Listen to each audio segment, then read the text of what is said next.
Officials say that over 107,000 asylum seekers have come to New York City since last summer. It has put an incredible strain on city services. The cost to the city estimated to be $12 billion by 2025. So Mayor Adams and city officials held a rally last week calling on leaders in Washington to expedite work permits for the migrants.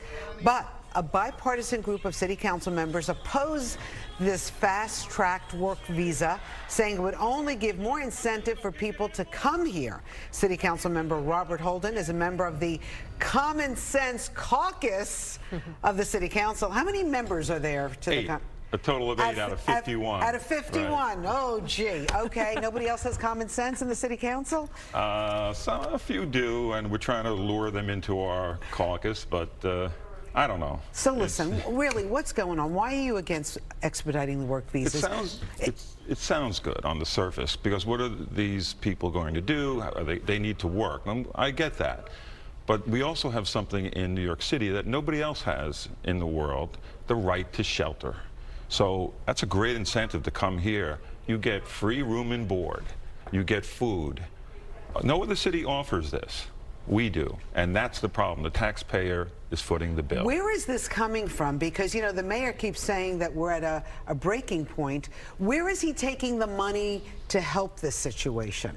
He's taking it from the city coffers, and we're going to see a big drop in our quality of life, because there's only so much money to fund all these programs and fund our city agencies. So we're headed with a huge problem. If we have to give room and board to the world in New York City, it's going to destroy our quality of life. No doubt about it.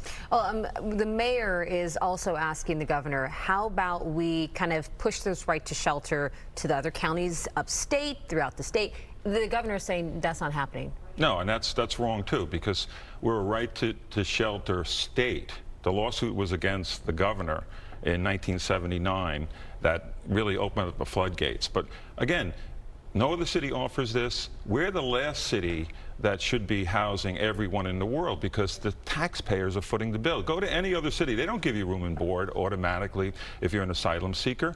This is a big situation that we really need to solve. So if they're going to jump the line, and people have been waiting 2-3 years to get the right to work, who came in the normal process. And they're paying sometimes thousands for lawyers to try to do this. And now, so we're going to let a whole bunch of people coming in, many came in illegally, just across the border. We're going to let them jump the line? Is that fair?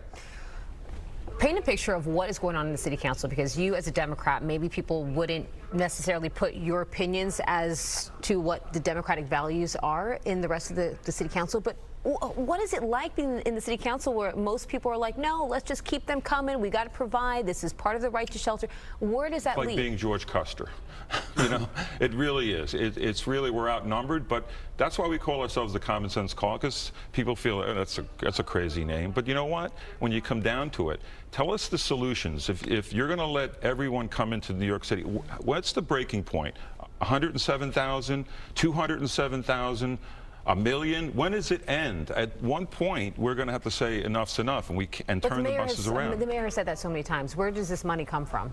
Again, it's not coming. Even if it comes from Washington, it's our money. It's the taxpayers. Come on, you know. Can we sustain this? Can we sustain just open immigration, open borders? You know, and again, the president could have done something. He had Title 42. He wants to end that, and he just said, you know, he's challenging it in court, and he did. And then you got Remain in Mexico, which worked. Before you get asylum, your application is received, and then we decide. Then if we like, you know, your application, it's valid, we let you in the country. So I just want to read a little quote from the executive director of New York Immigration Coalition, who obviously they want to help the migrants here and expedite work visas. So they said the Biden administration has an obligation to redesignate and expedite TPS applications. Federal policy requires asylum seekers to wait months, sometimes years, to receive work authorization, forcing many of them into an underground economy of unreliable jobs that are exploitive, if not dangerous. Thousands of asylum seekers want to work so they can work towards cementing themselves into their new communities. So listen, we know they're working. We see the e-bikes outside. Off the books. We see the e-bikes outside their hotels. And in fact, one woman is accused of slapping a police officer as he tried to confiscate one of these illegal e-bikes outside a hotel just in the last few days.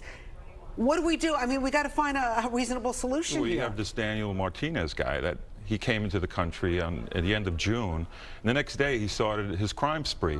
6 crimes, slapping police officers, punching people, attacking, and he's still in the United States. Why? This is, you know, again, there's a whole system here that we have that's a bad formula. You have the right to shelter, and then you have the bail reform. So then you have the Democrats, and I'm a Democrat, but saying don't work with ICE. Now, do we remember what happened in 9/11? Do we remember that? And that's why we formed. I do. That's why we formed Customs and Immigration. That's why we formed them. And now they passed, the council passed over the years, all these things. Don't let the NYPD work with ICE. Can you imagine that? It makes us less safe. So, City Councilman, you're up for re-election, and so are the other 50 people on the City Council? I have no opponent. Yeah, no, okay. But everybody in the City Council is up for re-election, which means that if you don't like what they're doing in your neighborhood, you get a chance to vote out or vote in the person who represents you in the City Council. Definitely go out and vote. We have to get the middle class, the people who are footing the bill for this, to go out and vote. Everyone should go out to vote. And if you don't complain. If you don't vote, don't complain. The people who are footing the bill are the top 1% income earners, and they're leaving the state. Yeah. I mean, listen, we're headed for a disaster if this continues. And the answer is not to just jump the line and let everybody work and do right to shelter. They have to eliminate the right to shelter. City Councilman Robert Holden, thank you so much for coming on Good Day New York. We'll meet